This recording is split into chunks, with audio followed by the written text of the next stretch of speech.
Hi everyone, this is the Riboflavin lecture for FSN 329, and I want to first conclude. I think I have one more slide to go with thiamine, and then we'll go into the Riboflavin lecture.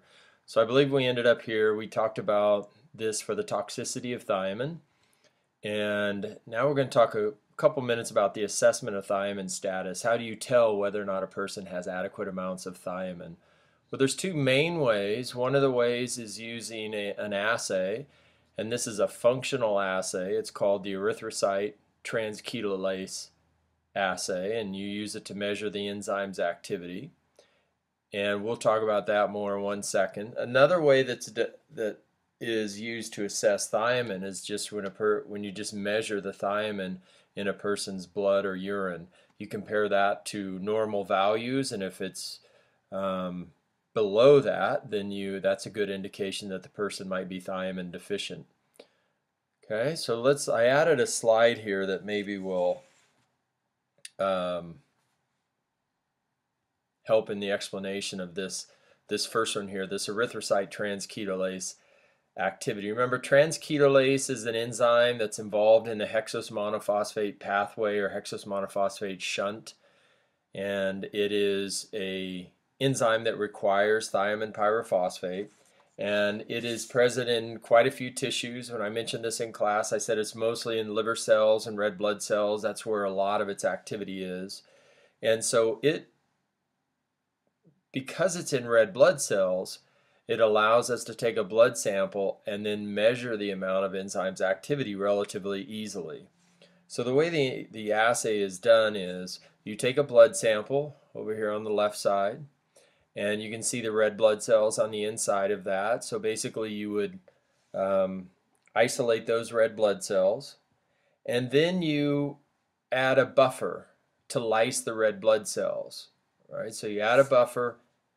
The buffer allows the red blood cells to open, and that's where the transketolase is. So now you have your transketolase in solution in this blood sample. Okay? Now you measure transketolase activity, and we don't have to go into details about that. Do an enzymatic assay, measure transketolase activity, then you add thiamine pyrophosphate, the coenzyme required for transketolase. So you add TPP, transketolase can bind if it needs to. In other words, if transketolase has an open binding site for TPP, then you add TPP, then you incubate for 30 minutes. Okay, then you measure transketolase activity again, and you compare the values after and before you added TPP.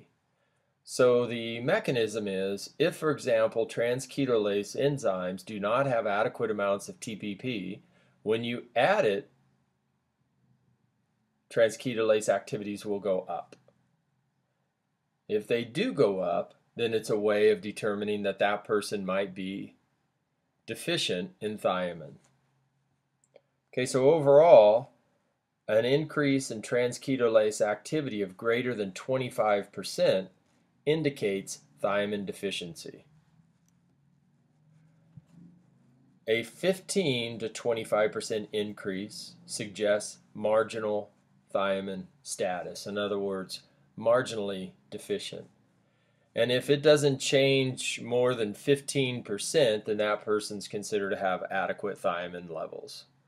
Okay, so this is called a functional assay. In this case, what we're doing is we're adding the coenzyme to a blood preparation where we have transketolase, and we're comparing its activity before and after the addition of coenzyme. Okay, so I have this slide. I can add it to PowerPoint if you want, or you can just kind of quickly sketch this out. But this would be a good one to know, for example, for quizzes or exams on how that works. Okay, so let's go into riboflavin. Okay, so riboflavin is the second vitamin that we're going to talk about. So riboflavin is also called vitamin B2, and we're going to look at its structure really quick. So here's the overall riboflavin structure, and riboflavin consists of flavin and ribitol. These ring structures here are called flavin rings. Okay, now flavin is from Latin and that means yellow. So riboflavin, when it's intact, has kind of a yellow fluorescent color.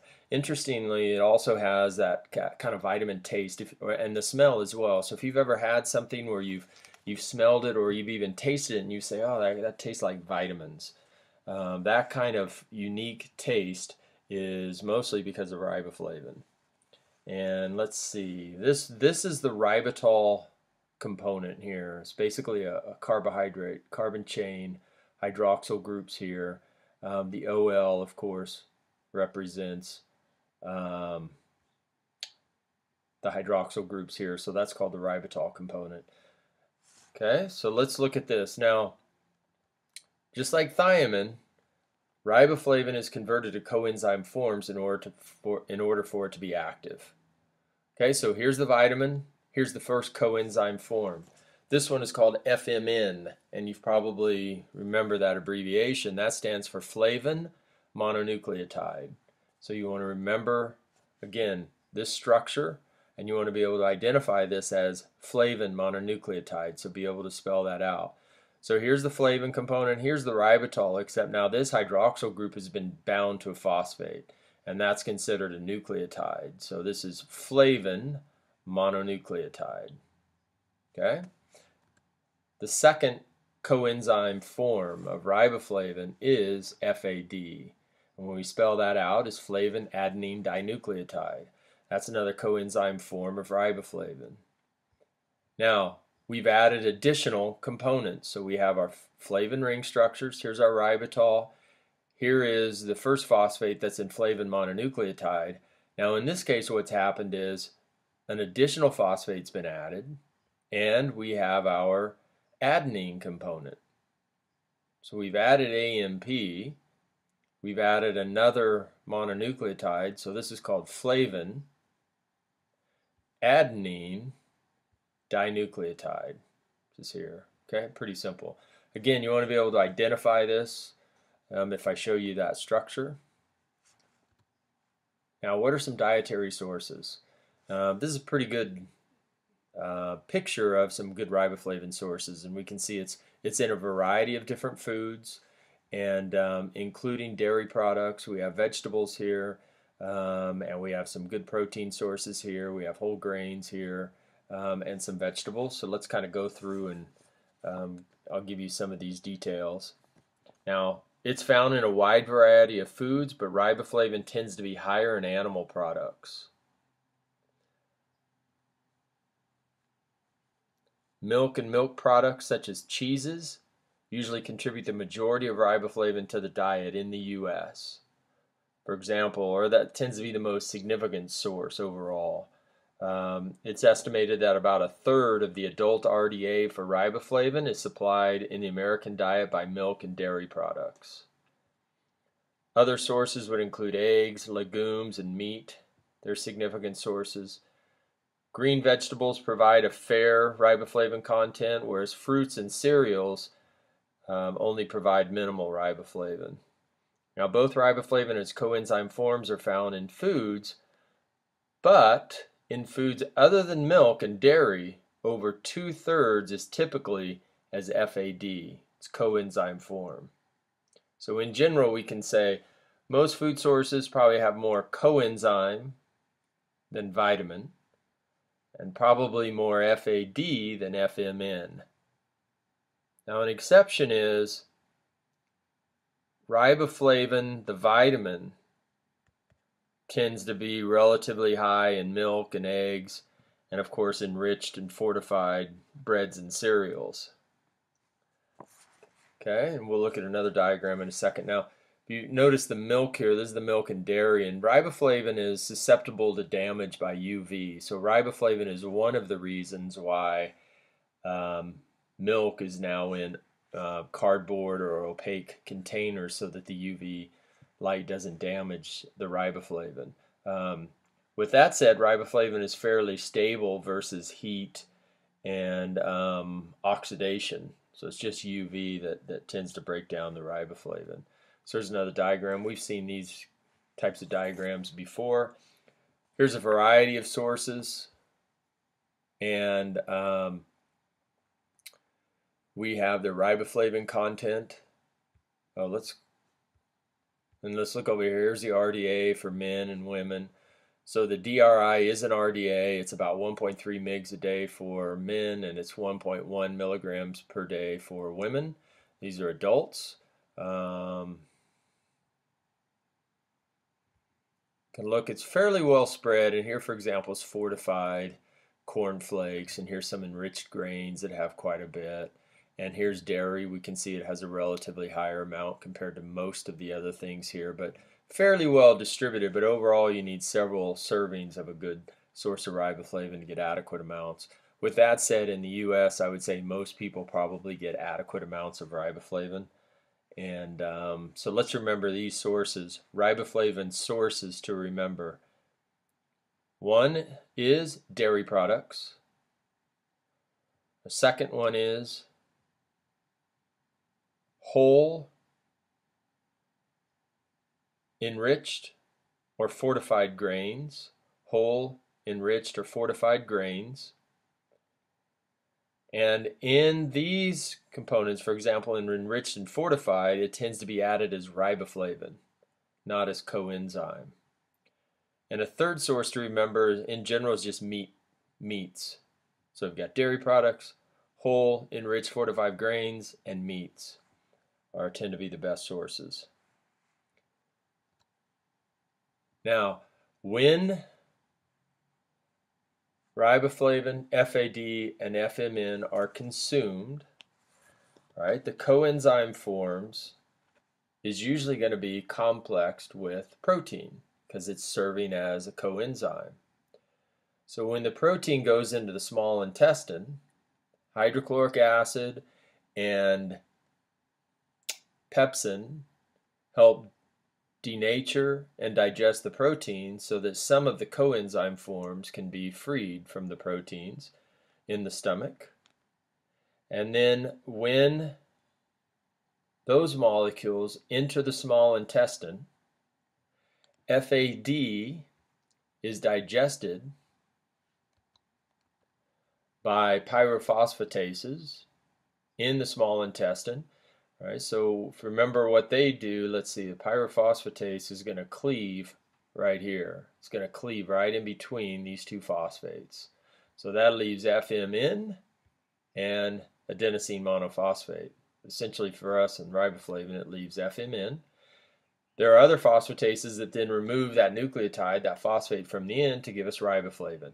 So it's riboflavin that's absorbed into the intestinal cells.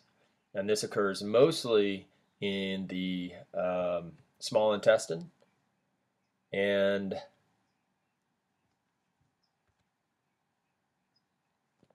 this is the mechanisms. Free riboflavin is absorbed by a saturable, energy-dependent process. There is a specific transporter for riboflavin. It is called the riboflavin transporter 2. It's energy dependent, sodium independent.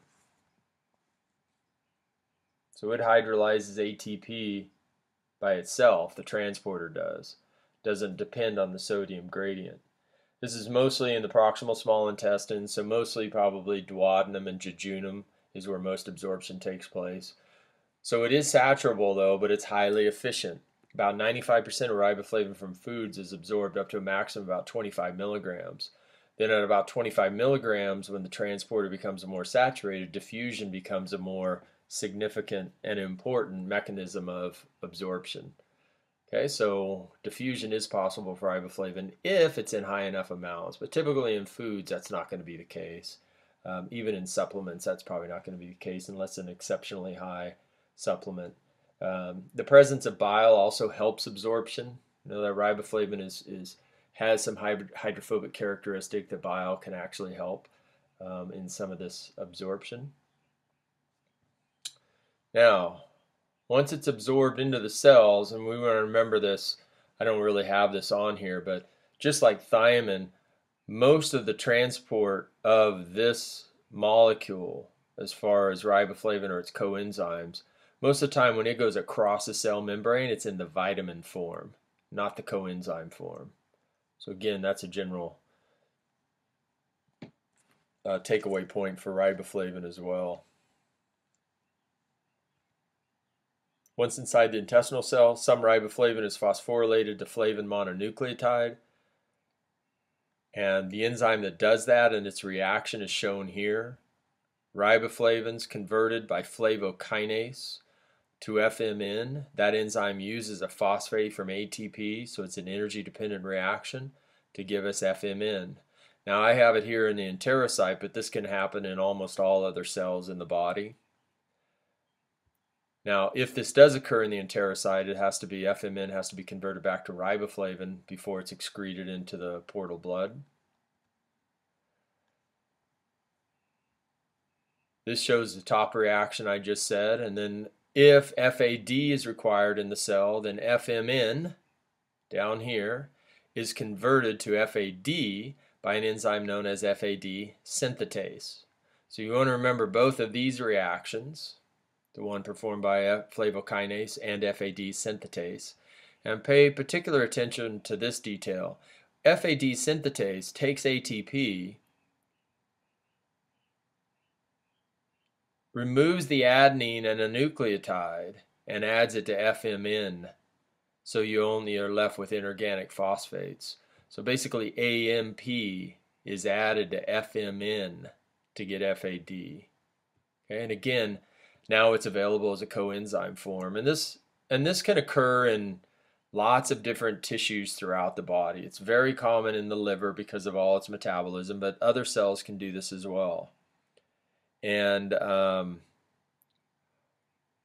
again, even if we have FAD, it's going to tend to revert all the way back to riboflavin before it is transported out of cells. Now, the dominant form in the blood is riboflavin. There tends to be a little bit more riboflavin than either FMN or FAD. And in the blood, riboflavin's most common binding molecule is albumin. So there's not a specific molecule that binds riboflavin, but riboflavin binds albumin. It also binds fibrinogen, which is a protein involved in clotting, and it also binds to antibodies or immunoglobulins. So remember those three proteins: albumin, fibrinogen, and immunoglobulins or antibodies. That's what riboflavin tends to bind to in the blood. And then it can be transported to other tissues. And then riboflavin can go across the membrane and then be converted to its coenzyme forms. Okay, so overall, the greatest concentration of riboflavin in tissues is in the liver, the kidney, and heart. And it's thought that we store somewhere between 2 and 6 weeks of riboflavin to meet the requirements. So in other words, I think we store approximately enough riboflavin to meet our needs for approximately 2 to 6 weeks.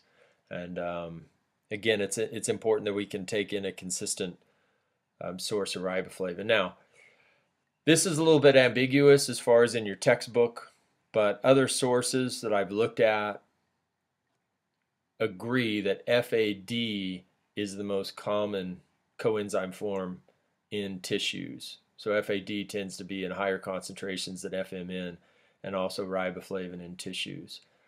Okay, and so go by my lecture, go by that instead of the textbook on this. Okay, so what are we using that for? Let's look at the functions and mechanisms of actions. And I think we're fairly familiar with this because we've talked about FAD in 328, and I know you did in biochemistry and other classes. If we just look at the ring structure, basically the flavin rings, that's the part of the molecule that's involved as it functioning as a coenzyme. That's the part of the molecule that can actually be, in this case, oxidized, there's no hydrogens here, and when it's reduced, it becomes FADH2 because the hydrogens are now bound here.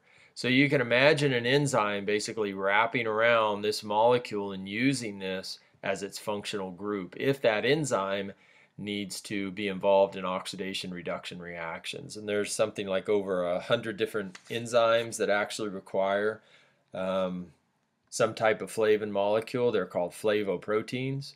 So, and they perform in a wide variety of pathways. Okay.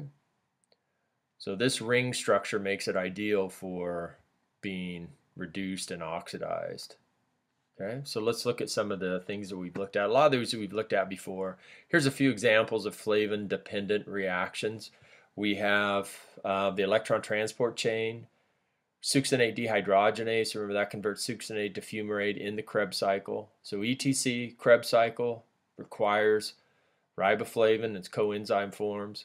The synthesis of niacin from tryptophan. So niacin is another B vitamin, and tryptophan is an amino acid.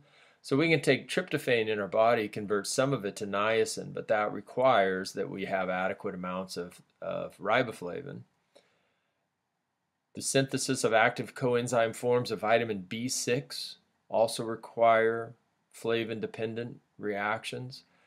Remember, fatty acid oxidation is another example of when FAD is needed, and there's lots of these, so the list kind of goes on and on. So a way to think about this is riboflavin is crucial for energy production because it's involved in some of the key reactions in energy producing metabolic pathways.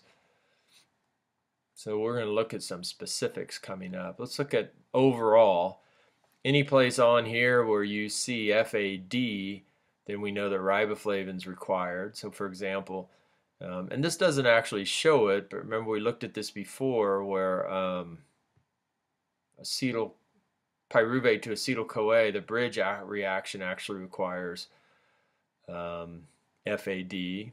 And this shows, see we're showing fat going to acetyl-CoA, so this beta oxidation requires FAD. Krebs cycle, here's our FAD dependent step. Here's ETC, and this is interesting about ETC. ETC requires both coenzyme forms. Requires flavin mononucleotide and FAD in two different steps of ETC. I think that's everything on here. So let's look a little bit more specifically at this. Here is another way of looking at electron transport chain. So here's complex 1, complex 3, complex 4 is down here. So we're kind of moving left to right as the electrons are moving down ETC. Here's our terminal step where oxygen is reduced to water. And this is the ETC. There are two sites where flavoproteins are involved. So in 328, I said that one of the first steps in ETC is where NADH is oxidized, and the enzyme that does that is NADH dehydrogenase, and that's part of complex 1. So specifics here, you can say NADH dehydrogenase, an enzyme of complex 1 of the ETC, requires FMN to perform its reaction. Coenzyme Q also coenzyme Q also requires or accepts hydrogens, electrons from FADH2. So coenzyme Q is also dependent upon FAD. Okay, so FAD is required here, the form of FADH2, and then FMN is here. So the first two parts of electron transport chain require flavin mononucleotide and FAD. So you can see where that would compromise ETC and energy production if we don't have adequate amounts of riboflavin in our diet. There's the oxidative decarboxylation of pyruvate. So here's the PDH complex. We looked at this a little bit last week where we have pyruvate going to acetyl-CoA. FAD is used initially as the electron acceptor, and then FADH2 donates its electrons to NAD so that we eventually get NADH, and that's what can be used for ETC. So the bridge reaction requires riboflavins, coenzyme form as FAD. So one of the enzymes in PDH uses FAD as its coenzyme. And then we have succinate dehydrogenase is another example of an FAD flavoprotein. It converts succinate to fumarate. Lost my cursor, there it is, right here. So succinate to fumarate also requires FAD. And then that FADH2 that results from this reaction can deliver electrons to ETC. So Krebs cycle, ETC, bridge reaction all require riboflavin coenzymes. Beta oxidation of fatty acids. You don't have to remember this enzyme's name, but in the first oxidation step of beta oxidation, a dehydrogenase uses FAD as its coenzyme. That converts, in this case, palmitoyl-CoA, so basically the fatty acid, to a modified structure that is oxidized so that additional steps can be performed. So the first step of beta oxidation requires an FAD molecule because this dehydrogenase uses FAD as its coenzyme. So fat oxidation requires it as well. Okay, so it is a key molecule, and there's lots more examples, but just remember those specific examples that I went through right here. There's a lot more in your textbook, but don't worry too much about that. Now, riboflavin is fairly well distributed in tissues. Its coenzyme forms are going to tend to be higher in the tissues, in the cells, specifically FAD. But when, for example, the enzymes are saturated and riboflavin is in abundance, riboflavin and its metabolites are excreted in the urine. Most riboflavin, about 60 to 70%, is excreted intact in the urine. And so it may appear in the urine a couple hours following ingestion, especially if a person consumes a relatively high amount. So if they consume an amount higher than the DRI, it can exceed the renal threshold relatively easily, and then that riboflavin ends up in the urine. So typical amounts found in vitamins and even enriched or fortified cereals, especially fortified cereals, can change the color of the urine to a bright yellow color. Usually see that within, I don't know, a few minutes, appearing over a few hours. Sometimes that's what people notice when they take it. The RDA, so this is the DRI, and the DRI is an RDA. The requirements for riboflavin intake have been estimated using studies involving. So how did they determine how much riboflavin people should consume? Well, they measured the intake and urinary excretion. Then they compared intake levels and clinical signs of deficiency. And they also used an erythrocyte, so a red blood cell, glutathione reductase activity. So they have a functional assay. Okay, so remember, the RDAs were based on data that looked at intake and urinary excretion. So you look at intake levels, urinary excretion levels.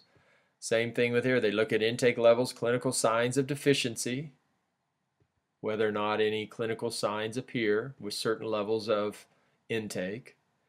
And then they kind of compared those with a functional assay where they actually looked at an enzyme that requires FAD. And they performed functional assays on blood samples from people when they knew their intake and also their excretion levels, whether or not they had clinical signs of deficiency, to try to compare whether or not an adequate amount was being consumed. Okay, so the EAR is 1.1 and 0.9 milligrams a day for adult males and females respectively. So remember, the RDA is always slightly higher than that. They had two standard deviations in this case, and got the RDAs of 1.3 and 1.1. And these were, I think the latest RDAs were 1998, and they haven't changed since then. Okay, what about deficiency of riboflavin? Well, it's called ariboflavinosis, and it rarely occurs without other deficiencies also being present.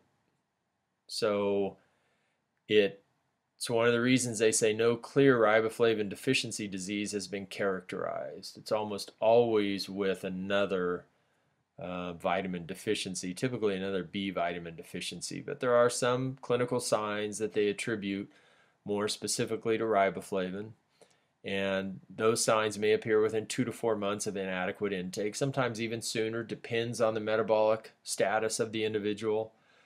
For example, certain chronic health conditions or diseases can exacerbate the symptoms, and they would occur more quickly in those individuals.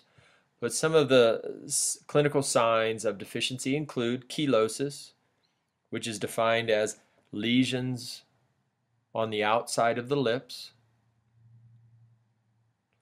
angular stomatitis, which are lesions at the corners of the mouth,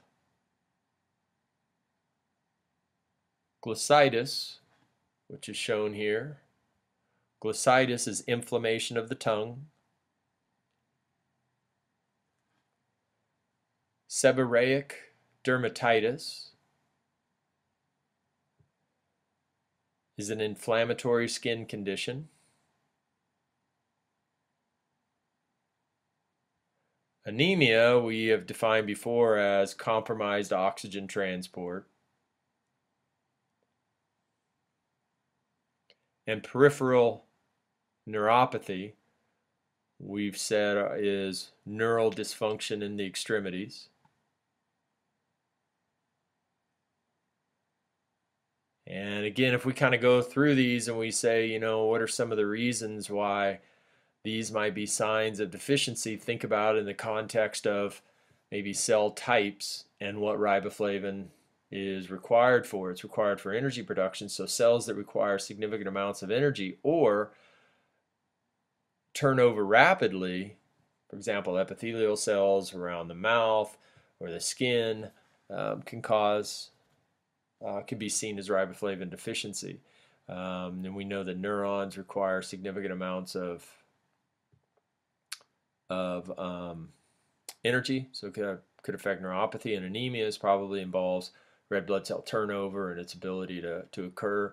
For example, in some studies in vitro have shown that if riboflavin's limited, then certain cells don't replicate. Their DNA replication's compromised, and they don't turn over or basically divide as quickly as they should. Okay, so you want to be able to, let's see, probably won't make you list all three at the same time, but think about which of these might be grouped, and then know three of them at least as far as being able to list them, identify them, and briefly describe them for riboflavin deficiency. What about toxicity? Well, no tolerable upper limit has been established. There's not a UL for riboflavin, so toxicity from large oral doses have not been reported. However, significantly large doses have been used in the treatment of migraines with no side effects. So some people have reported they might have slightly alleviated migraine symptoms from riboflavin therapy, but overall, and those are large doses. That I have it listed here is about 400 milligrams, may be effective in the treatment of migraine headaches. And we think about the RDAs, about 1 milligram. That's a significant dose with relatively no ill effects. So I think it occurs in some people, but I think one of the complicating issues with migraines is, the mechanisms of all migraines, headaches, are not really detailed at this point. So it makes it a little bit hard to, if you don't know how it works, it's kind of hard to delineate a specific nutrient that's curing migraines, and it seems to be they're caused by certain things in certain people, but it does affect a lot of people, and it's something that can be debilitating, and yet the effects of some of the nutrients are still relatively unknown. Now I want to look at this. This is how we assess, one of the ways we can assess the NutriTour of a person's riboflavin status, whether or not they have enough riboflavin. And this is a relatively sensitive assay that can be done to determine whether or not a person has enough riboflavin. So I'm going to go through this on this slide, and then I added another slide that you guys maybe want to sketch out. This has some of the structures, and This has to do with glutathione, which is shown at the top. So glutathione is a tripeptide. It's made from glutamate, cysteine, and glycine. So we can see here's the central carbon of glutamate, and then it's gamma glutamate because there's a bond formed here. This is the side chain actually of glutamate. So the bond is a little bit different. It's not a typical peptide bond as far as that normally occurs between amino acids. But if we simplify this, you can just say, for example, you could write glutamate hyphen cysteine hyphen glycine, and then from cysteine you could put a little line and just put an SH off the side of it. And that's what's represented here. Here's the side chain of cysteine. You probably remember this from other classes. And here, of course, is glycine. This is really the important part of the molecule. So let me tell you a little bit about glutathione. Glutathione is one of the most important intracellular antioxidants in our body. So glutathione is one of the most important intracellular antioxidants in our body. So our body makes glutathione molecules. The glutathione can then act as a reducing agent by donating, let me get my cursor back, by donating the hydrogen and its electron to other molecules. So if another molecule is oxidized, the cell can use glutathione to reduce that molecule back to its normal structure. So glutathione is an important health promoting molecule that we make, and it tends to be kind of an intrinsic protective mechanism that we have. And quite a few studies have shown how important glutathione levels are for health.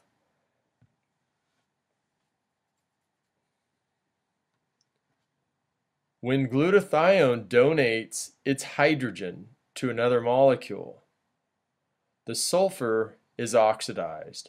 In that state, two sulfur atoms from two glutathione molecules can form a disulfide bridge. So this says GSH, so this is basically glutathione, the G is, this is the sulfur, this means that it's reduced. When it's oxidized, we write it as this. Glutathione, two sulfur bridge, a disulfide bridge formed between another glutathione molecule. So this is oxidized glutathione. This is reduced glutathione. So in an equation, you would typically write GSH, and you can say GSSG here. Now, our cells can actually convert oxidized glutathione back to reduced glutathione. And the enzyme that does that is glutathione reductase.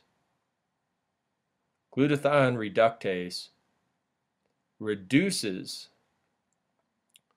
oxidized glutathione back to reduced glutathione, so the glutathione can act as a reducing agent. Glutathione reductase requires FAD. Okay? Glutathione reductase is in a variety of tissues and cells, including red blood cells. Okay? So now let's look at this reaction in that context. So here's our glutathione reductase reaction. Here's our two oxidized glutathione molecules bound by a disulfide bridge. Glutathione reductase has an FAD coenzyme that allows the reduction of that glutathione molecule back to two reduced glutathione molecules so they can perform reducing functions. Now, this enzyme gets its hydrogens from NADPH2. Those hydrogens are then added across that disulfide bridge that breaks the glutathione molecule in half, and you end up with NADP. Now, this reaction isn't easy to do. I used to try to do this in yeast cells quite a bit. It's a relatively unstable reaction.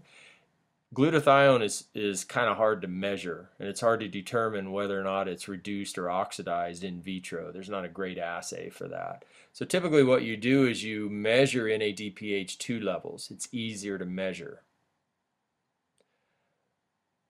Okay? So with less glutathione reductase activity, less NADPH2 is used, and this can be measured for the assay. So enzyme activity is determined both with and without the addition of coenzyme. Okay, so what you would do is, it's kind of similar to the thiamine transketolase functional assay. So you might want to sketch this out, kind of like we had for the thiamine diagram. So for example, you have a tube with blood. You draw a blood sample. You add buffer to lyse the red blood cells.